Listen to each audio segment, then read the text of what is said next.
आज class 10th में पढ़ाएंगे डाइजेस्टिव सिस्टम यानी पाचन तंत्र।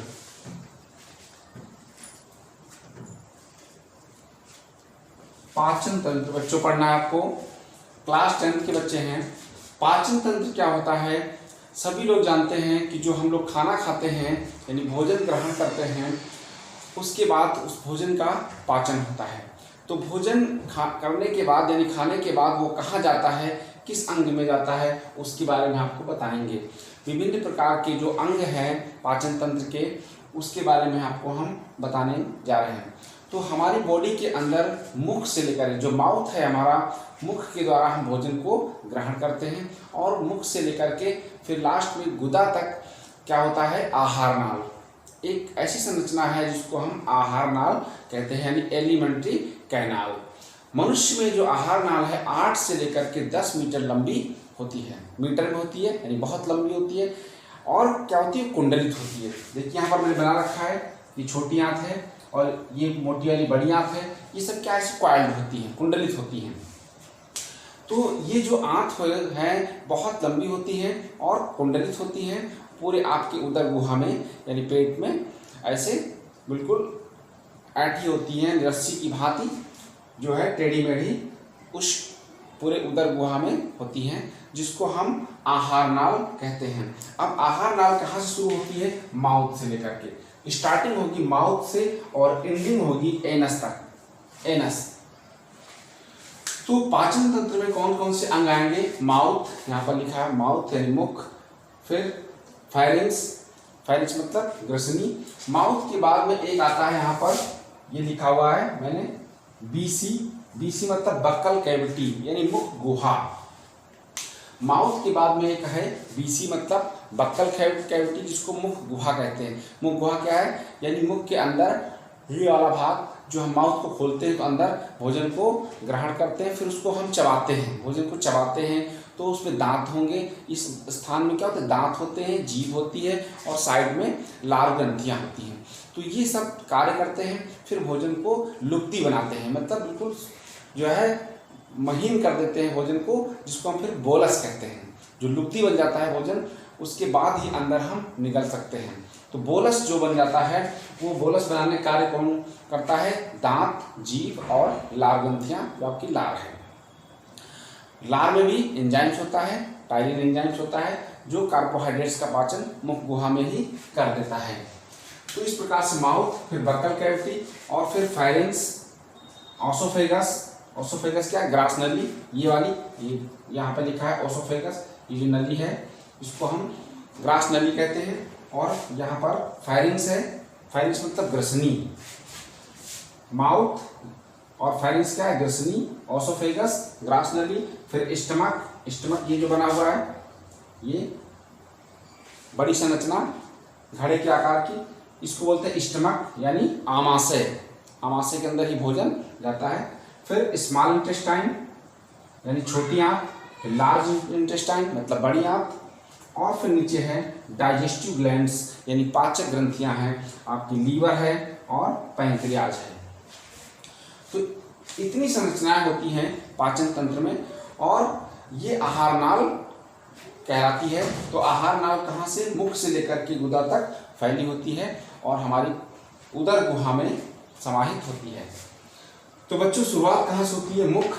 मुख में के द्वारा हम भोजन को ग्रहण करते हैं और फिर भोजन अंदर जाता है, और अंदर जाने के बाद मुख के अंदर जो है जीभ होगी और दांत होंगे, जिसके द्वारा हम भोजन को चबाते हैं।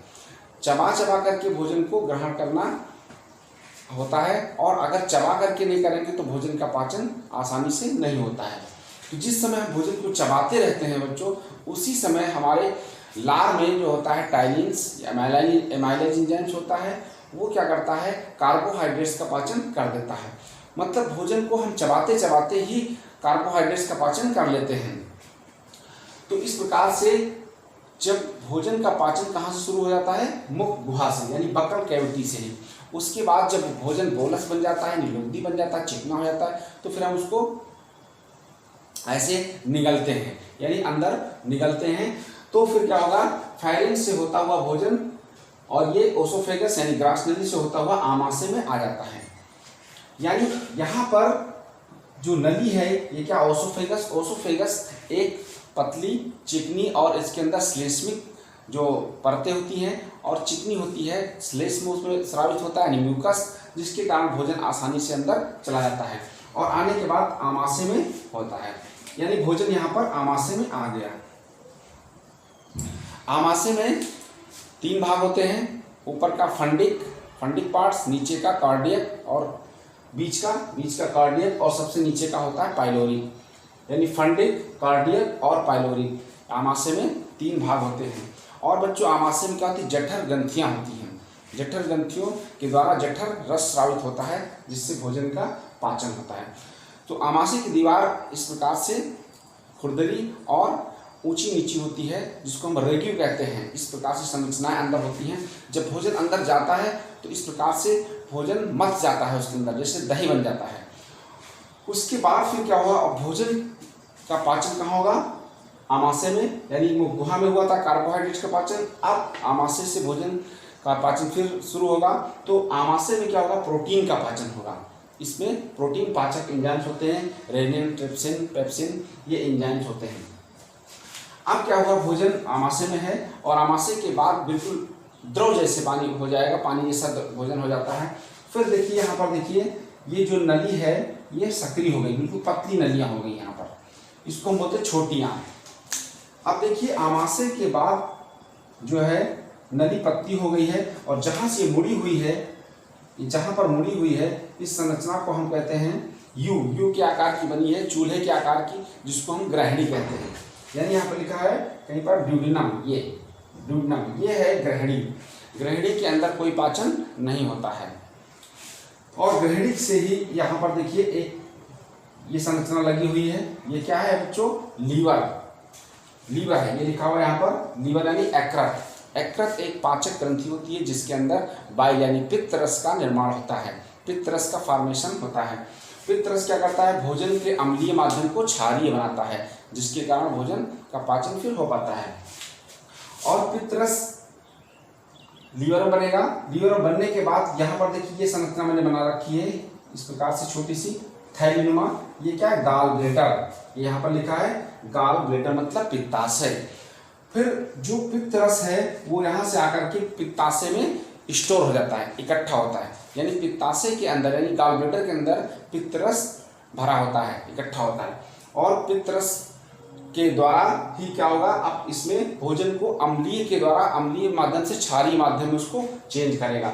तो यहाँ पर गाल ब्लैडर इंपॉर्टेंट किस लिए है, क्योंकि वो अम्लीय माध्यम को क्षारीय करता है भोजन को। तो इस प्रकार से गाल ब्लैडर में बच्चों पथरी भी हो जाती है, गाल ब्लैडर की पथरी हो जाती है, फिर उसको ऑपरेशन करके हटा दिया जाता है।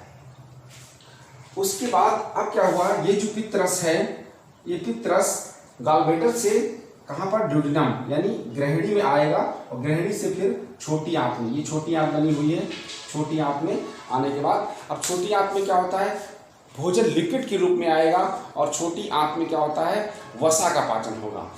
मुख गुहा में यहाँ पर कार्बोहाइड्रेट का पाचन हुआ था, स्टमक में प्रोटीन का पाचन हो गया था। अब छोटी आंत में वसा का पाचन होगा यानी फैट का पाचन होगा, जो हम लोग फैट खाते हैं। तो इस प्रकार से अब देखिए छोटी आंत यहाँ पर आकर के बड़ी आंत से कनेक्ट हो गई है। ये बड़ी आंत है यानी लार्ज इंटेस्टाइन, ये क्या है, लार्ज इंटेस्टाइन। और ये छोटी है जो पतली वाली है, इसको मैंने लिख रखा है small intestine. Small intestine 6.5 metre की होती है और लार्ज इंटेस्टाइन 1.5 मीटर। मतलब छोटी आंत की लंबाई ज्यादा होती है। क्यों होती है, क्योंकि ये पतली होती है और कुंडलित होती है, तो इसकी लंबाई 6.5 मीटर। कहने में छोटी आंत है लेकिन इसकी जो लंबाई है, लेंथ है, वो ज़्यादा है 6.5। और बड़ी आंत मोटी होती है और छोटी होती है, 1.5 मीटर जो होती है। तो बच्चों अब देखिए यहाँ पर एक संरचना और है, इसको बोलते हैं पैंक्रियास। यहाँ पर यानी लीवर और इधर ग्रहणी और आमाशय के बीच में, इधर लीवर है, इधर ग्रहणी और आमाशय के बीच में एक संरचना है पैंक्रियास। पैंक्रियास यहाँ नीचे लिखा हुआ है। पैंक्रियास भी एक पाचक ग्रंथि है जिसमें से इंसुलिन और ग्लूकेगॉन्स ये हार्मोन स्रावित होते हैं। तो पैंक्रियाज जिसको अग्नाशय कहते हैं, इसमें से इंसुलिन का स्राव होता है। इंसुलिन से क्या होता है, अगर इंसुलिन कम हो गया तो क्या होता है, व्यक्ति को शुगर हो जाता है, यानी डायबिटीज नामक रोग हो जाता है। तो ये संरचनाएं थी। अब क्या हुआ, स्मॉल इंटेस्टाइन हो गया, लार्ज इंटेस्टाइन हो गया, और नीचे अब जैसे हम जाएंगे तो यहाँ पर क्या है, रेक्टम। एक संरचना है रेक्टम, यानी मल द्वार, मल का जो स्थान होता है जहाँ पर मल इकट्ठा होता है उसको हम रेक्टम कहते हैं, मलाशय। तो जो अपाच्य भोजन है, अब क्या हुआ, बड़ी आंत में आएगा, यानी छोटी आंत में पाचन होने के बाद जो अपाच्य भोजन है, जो बेकार हो गया है, यानी जिससे कि सारे पोषक तत्व बेकार हो गए हैं, वो मल के द्वारा बाहर निकलेगा। तो वो बड़ी आंत में, ये बड़ी आंत है, ये मोटी वाली है, ये बड़ी आंत है, इसमें बड़ी आंत में आएगा, और उसमें साथ में क्या होगा, पानी भी होगा। बड़ी आंत में अब क्या होगा, बड़ी आंत में जल का अवशोषण होता है। छोटी आंत में पाचन हो गया सभी का, और बड़ी आंत में जो पानी हम पीते हैं उसका अवशोषण होता है। बड़ी आंत में जल का अवशोषण होगा और पाचन उसमें नहीं होता है। अपाच्य भोजन इसमें आएगा। आने के बाद फिर रेक्टम यानी मलाशय, मलाशय से होता होगा गुदा, यानी एनस नीचे लिखा हुआ है, गुदा मार्ग के द्वारा बाहर निकल जाता है, मल द्वार के द्वारा। बच्चों एक चीज और है, यहाँ पर छोटी आंत जो है, छोटी आंत में के अंदर की जो दीवार होती है उसके अंदर छोटे छोटे विलाई, क्या होते हैं, विलाई, छोटे छोटे रसांकुर होते हैं, जैसे तौलिए के रोए होते हैं, उस प्रकार से छोटी आंत में विलाई होते हैं। और वो विलाई क्या करते हैं, भोजन का अवशोषण करते हैं, भोजन के अवशोषण के क्षेत्रफल को बढ़ा देते हैं। तो ये था बच्चों पाचन तंत्र के बारे में मैंने बताया। Thank you.